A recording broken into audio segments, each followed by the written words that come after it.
Indian cops stop consensual interfaith wedding and cite anti-conversion law in Lucknow, India.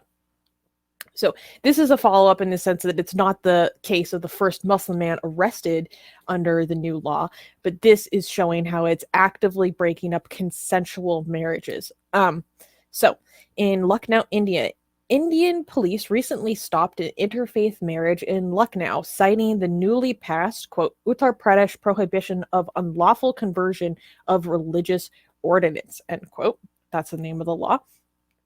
After receiving complaints from Hindu stakeholders, the police intervened on the wedding day despite the Hindu bride and Muslim bridegroom's parents giving their consent. As final preparations were underway, police arrived and asked the couple to first seek clearance from the Lucknow District Magistrate. The couple was given a copy of the anti-conversion ordinance and told that they couldn't get married without the district magistrate's permission. Sources have also said that the Muslim man wanted to become Hindu and that the couple were getting married according to Hindu rituals. So one thing I wanted to highlight about this news was because I thought it was very interesting in the news stories that I read about this, that the way that the Indian press is talking about it is they are highlighting the fact that this was done by the police despite the parents' consent. I'm like, well, shouldn't we be most worried about the couple's consent? So that was one of the first things I noticed. Second, there was another very high profile case in India where it wasn't the same story, but it was a similar story of a couple being the police interrupting a wedding of similar religious background, and the police beat the crap out of the person who was going to perform the marriage, and they were actively ripping the to-be newlyweds apart and just arresting people at this wedding because it was an interfaith marriage. So interfaith marriages are going to be explicitly treated differently under this law. They have to receive prior approval from the magistrate, sometimes up to a month in advance of the wedding. So it's being a second tier system, basically. So Rivka, what is your commentary? So I have one question and a couple comments. I'm wondering, does it cost extra money to file with the magistrate too? Because most of the time we have to get a marriage license, you pay, but if this is on top of the regular whatever, you might have to file. So I'm wondering if that's also another way of making it even more prohibitive. So not only do you have to get consent of a magistrate, not only is it going to potentially take a lot longer, you may even have to pay. I'm curious about that, if there's a fee involved. That's a good point. Guess. I'm not familiar as if there is an additional fee that goes above and beyond a typical. Yeah, I'm just curious about that. When I say typical, I don't mean that this is not a typical marriage. I mean marriage between two people of the same faith. Really quickly, I want to highlight Ghost Bunny saying, I remembered I joined Atheist Republic because of Susanna's Love Jihad. And then I just sent for Armin. So my comments, though, are it was interesting that the article said that this marriage was stopped because of Hindu stakeholders, as if everybody else has some say in this couple's marriage. Obviously they have a say in their own relationship, and even particularly in a more traditional society or people who care about their families have some that, could have some say in it to a degree, whatever you choose. But to let the wider country or group of people around you have a say in what you can and can't do in terms of who you can marry, it just seems so discriminatory, above and beyond even that, like, somehow these people's concerns about your interpersonal life is what matters more. And then the final thing I wanted to say is that I have a friend a good friend who lives in Lucknow, and he and I were talking about this.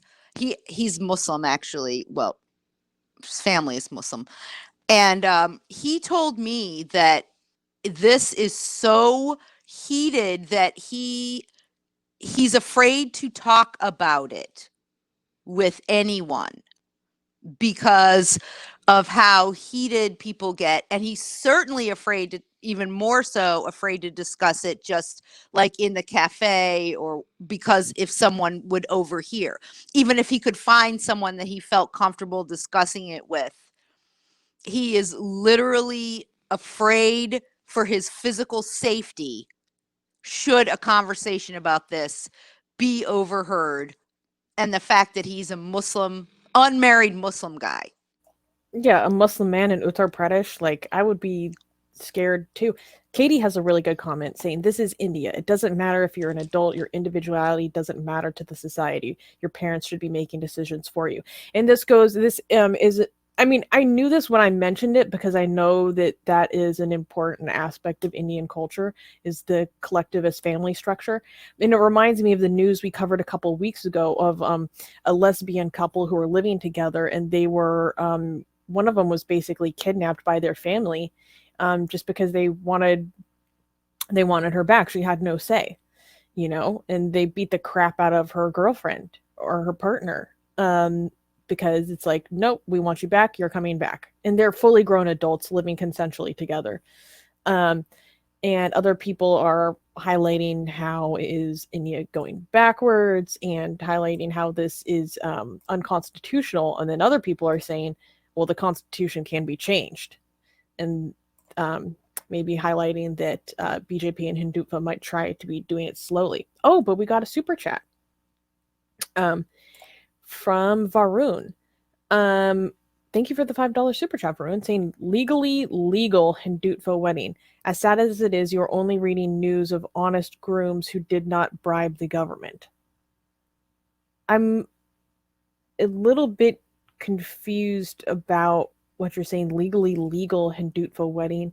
Sad as it is, you're only reading news of honest grooms who did not bribe the government official.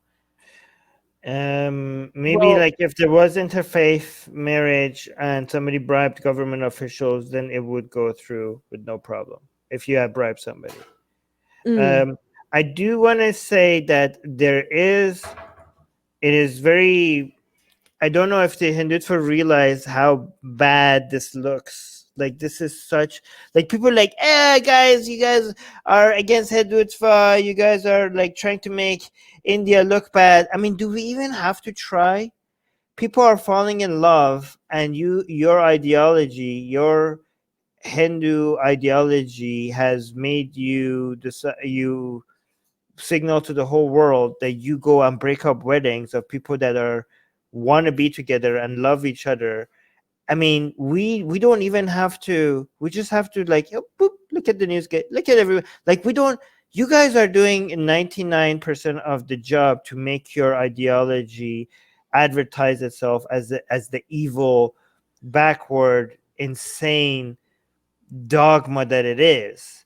We just have to push it. The last, like, 1% is us just showing it. Like, you guys are doing all the work for us. Like, you guys are evil. You guys are pure evil. Look at what you're doing. But go on, Suzanne.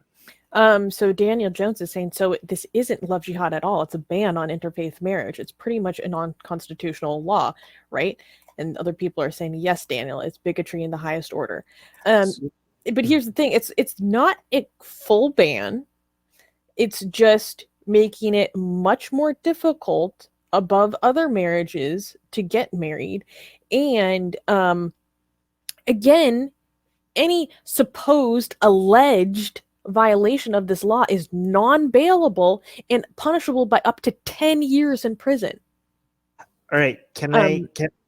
It's like almost like a Jim Crow type thing in terms of the law. You have this extra steps that you have to go. Yeah. Okay.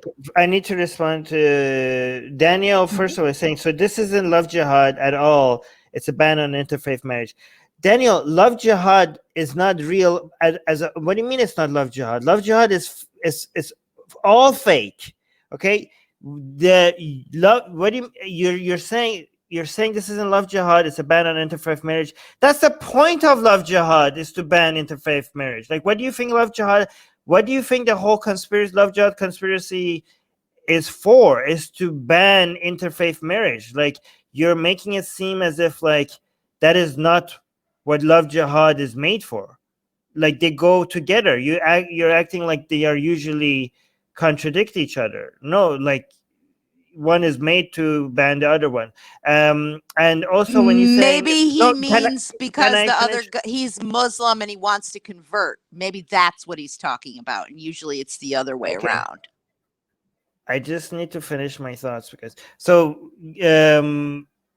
no, when you say it's Muslim, okay, no, again, the other usually it's the other way around, this way around, that way around. Love jihad is not a thing in India. It's a made-up conspiracy. Okay, so if you're saying it isn't love jihad, there's nothing that is love jihad. So that's that.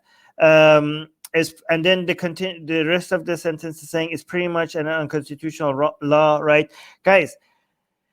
When you have something, yes, that thankfully, India is a secular state. Yes, so yet we don't know if it's going to remain like that for long, but yet the thing is that just because a lot of people assume that just because something is against the Constitution, it will just.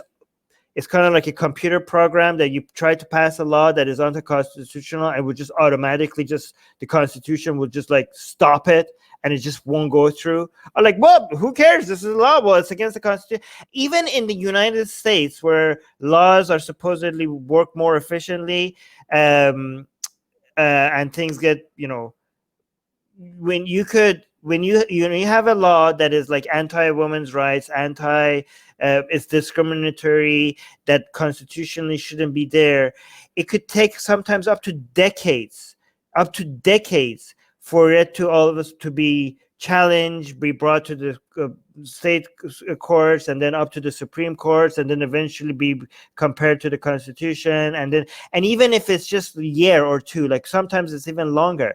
The amount of discrimination and headache, and for you to be able to finally take it to the Supreme Court to show that this is unconstitutional and it shouldn't be a law, the amount of discrimination and the precedent and the excuses for harassment that it causes just until it actually gets challenged by the Supreme Court, the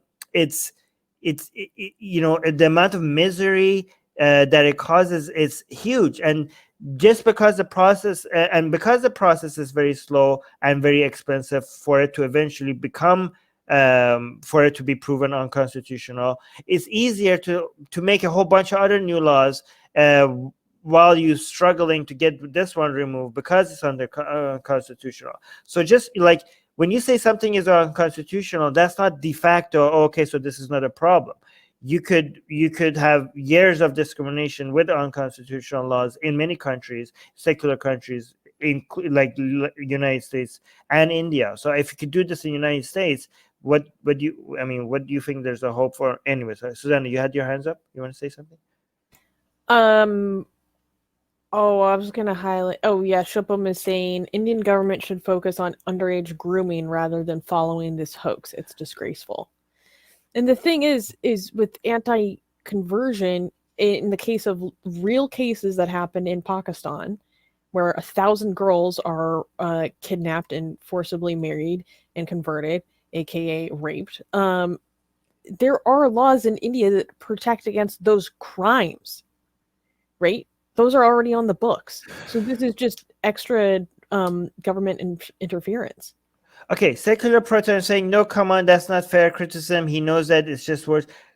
Secular Proton, how many times do we have to go this? Even if that's when I highlight a comment and I use it as a way to bring up some points, that doesn't necessarily mean I'm criticizing the comment. I think we've gone over this like a million times already. And John is saying, Armin, isn't love jihad the conversion by marriage or seduction of one faith by another? John, we went over this like a million times already. Yeah, and that doesn't happen. Like, do you really think that happens? Okay, so like that, it's not like, even when the actual cases that are kidnapping that happen, it's not for like in Pakistan or like the seduction, it's not for the sake of Islam. It's not like people are trying to spread Islam. They have their own intentions, sometimes evil, sometimes not, and then, but they're not doing it for the sake of Islam. So the love jihad is not a like conversion by marriage or seduction. Love jihad is this conspiracy that Muslims are trying to spread Islam, either by kidnapping Hindu women or seducing them to marrying them, and then surprising them with like, oops, now you have to become Muslim. That is not a thing. That is just a love jihad is just a conspiracy used as a way to do anti-Muslim discrimination and to pass laws like this banning interfaith wedding. I mean, we've gone over this many times here, so I don't even know why you guys are asking this. Katie saying this law is also proof of how things can change when you let the government interfere too much, and there is just the banning. And this is just the banning, Hindu for once the entire constitution to be replaced. And also subscribe to our newsletter, because if we get removed from all these platforms, at least we could reach out to you. And guys, by the way, if you subscribe to our newsletter, you get a free copy. Where's your copy, Susanna? Get it. We're doing promotion. You get a free, it's not even promotion, it's free. Okay, so if you subscribe to our newsletter, link in the description, you get a free copy of Why There's No God. Come on, like I'm handing it out for free. Okay, it's a bestseller on Amazon, and you get it for free. So subscribe to our newsletter, and you get a free copy of Why There's No God sent to you. Link in the description.